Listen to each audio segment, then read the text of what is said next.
What's up, Soul Squad? What's up, Soul Squad? Welcome to my channel. And guys, you know I'm still doing a Thanksgiving dessert. I am doing banana pudding. This is going to be a very small banana pudding, as you guys can tell. I don't have all the ingredients up here because lack of counter space. So I don't have my butter and my vanilla out as of yet. But we are doing homemade pudding. I'm going to show you guys how to make homemade vanilla pudding for you and your family and friends. And before we get started, guys, what we have to do, hit that intro.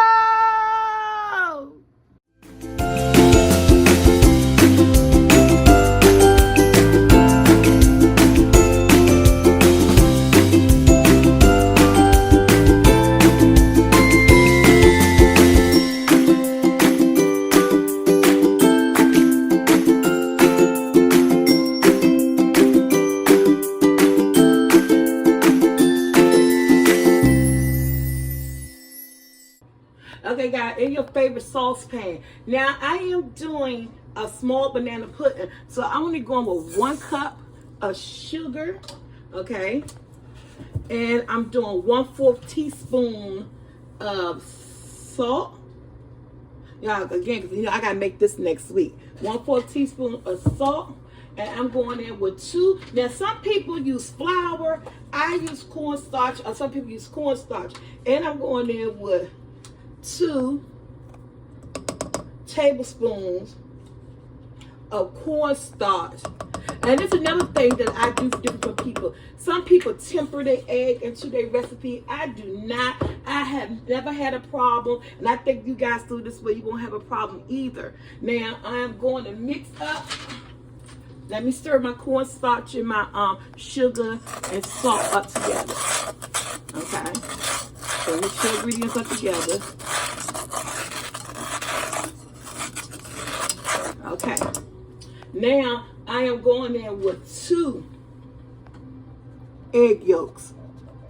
2 egg yolks, and then, like I said, I'm making a small banana pudding, and I'm going in with 2 cups of milk. I learned to make banana pudding, vanilla pudding this way. I never tempered my eggs. Maybe one day I'll show you guys who don't have who may not be, you know, have confidence or reassured that they may cook the egg or whatever. And 2 cups of milk. This is a quick, small banana pudding. You know, your family is going to love it. What I won't be doing is making a meringue. I use Cool Whip. For some reason, my family do not like the meringue. I'm turning my stove. I have numbers on my stove from 6 to 2. I am turning my stove on 5 and like 5, 4, 5, number 5, because I want this to really cook. Now, and one thing about making this pudding is that it is most definitely a stirring situation. You have to stir. You know, you gotta get it thick. That's what the cornstarch helps do. You don't want to overcook this. You don't want it to be burned. So one time I'm making homemade vanilla pudding, the chocolate pudding, the consistency of stirring. Sometimes I will take a break and let it sit. And, you know, like I'll count like to 10. And then I'll go back to stirring again. But there you have to be consistent. Yeah, but vanilla and butter is used in this recipe, but it's used at the end. Once the pudding becomes thick and ready, you add a teaspoon of vanilla and a tablespoon of unsalted butter. But we're going to stir. I'm going to bring you back and forth and just see how thick it's going to get. And because while I'm doing this, I'm just going to be stirring, y'all. Okay? And I think I'm only using 2 bananas. May not even use the whole thing of vanilla wafers. Now, when it comes to making banana pudding, I have to have Nabisco. I'll go easy on everything else, but with Nabisco, that's just something about those wafers that they make, honey. They just be on point and on time.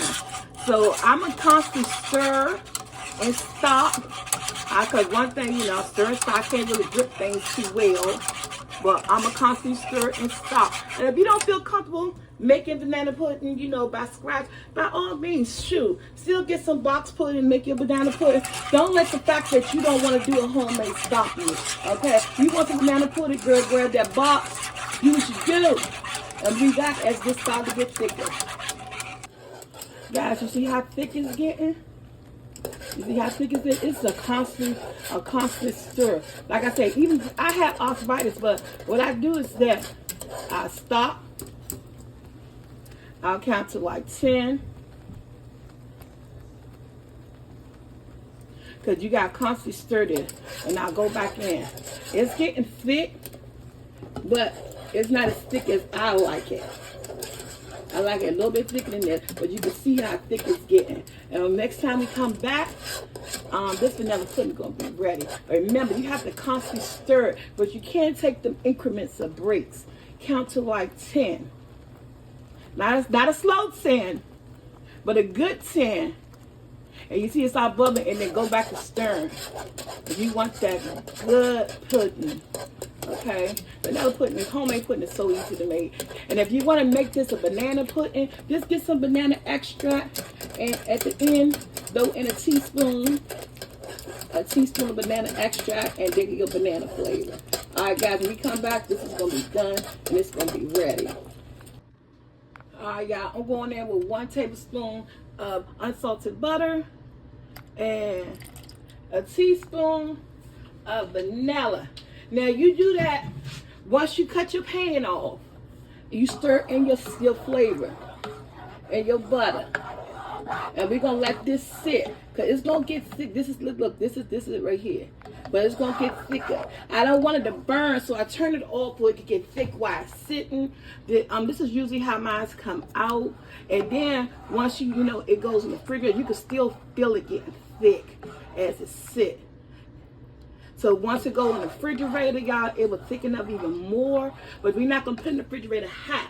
Once you build your banana pudding, you're most definitely gonna let it sit on the counter for maybe 30 to 40 minutes.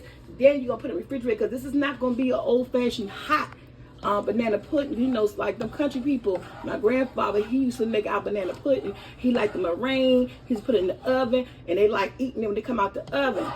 But we're not doing this here. Because like I said, my family don't like meringue. I could do with the meringue or the whipped cream. So I decided to do it with the whipped cream so that it could get eaten. But that's our pudding, y'all. All right, let's put this thing together. Okay, guys, there's no method to my madness. When I'm making the banana pudding, I don't do all that decorating of the cookies, making sure they all, you know, flipped over and stuff. I just put cookies in the bottom of the pan. And like I said, we're making a small one. I'm not making the big one. This is a little square aluminum pan that I'm using here. And I'm probably just doing like 2 layers of this. That's all. And I probably end up using like only 2 bananas. So, yeah. We're going to cut that like that. Bananas are nice and fresh. You know, I'm doing my knife right here. And you can pre-cut your bananas. You can cut them as thin or as big as you like this. And I just let them fall and drop. I just let them fall and drop anywhere they want.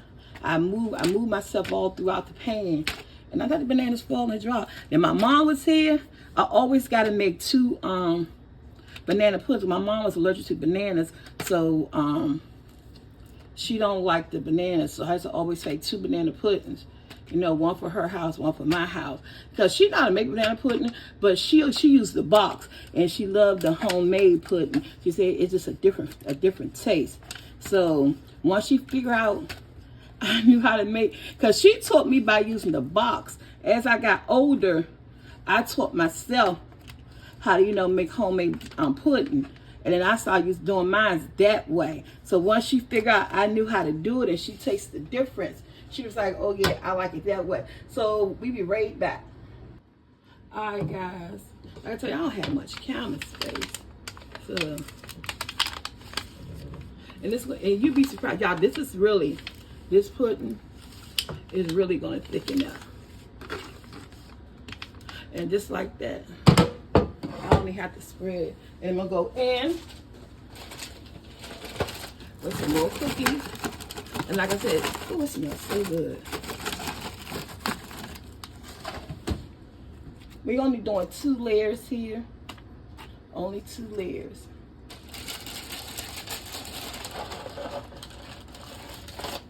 Two bananas, 2 layers. Let me get another banana And we good to go. Okay, guys, this is our second layer. Again, when you make this recipe, guys, please triple it, double it. Because I know your families are large. You're going to be cooking for family, guests, and friends.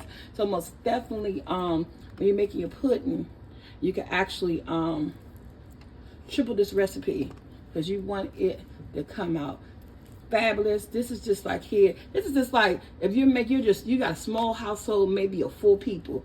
I would say this size banana pudding that I just made is enough for a family of 4. Now, if you got a family of 4 and you don't do a lot of desserts, but y'all want a good banana pudding, this will feed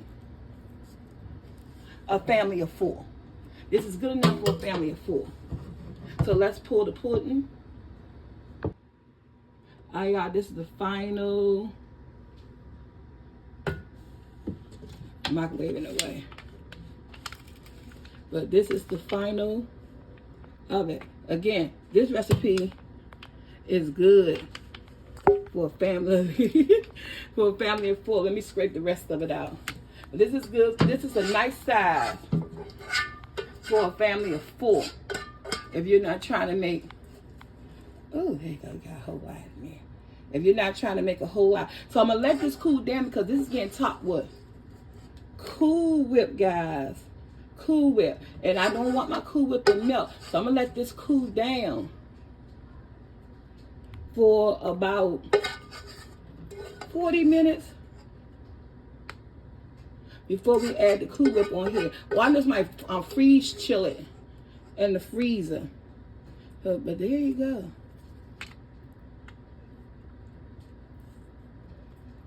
How it looking so far? How it looking so far, Jackson? She's like, mm-hmm. All right, guys, we're going to let this cool off and we're going to finish it. All right, guys, so I take a little bit of leftover vanilla wafers and I kind of like stick them on the edges for like a design and stuff like that. So try to save you some vanilla wafers so you can like do the edges of your pan. Just like that for a design. You know, this is everything that my mom taught me. That, you know, that hopefully I'll be able to teach it to my granddaughters. So yeah, this little cookie design. And I think I missed one right there. Just like that. And then you put the one right here. Move down a little. Look like that. And then we're going to put the Cool Whip on it. Yeah. See, that looks great.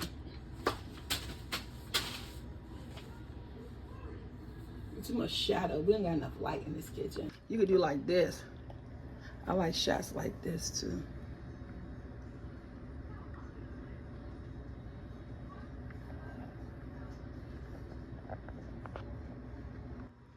Oh, your hand over the mic though, ain't it?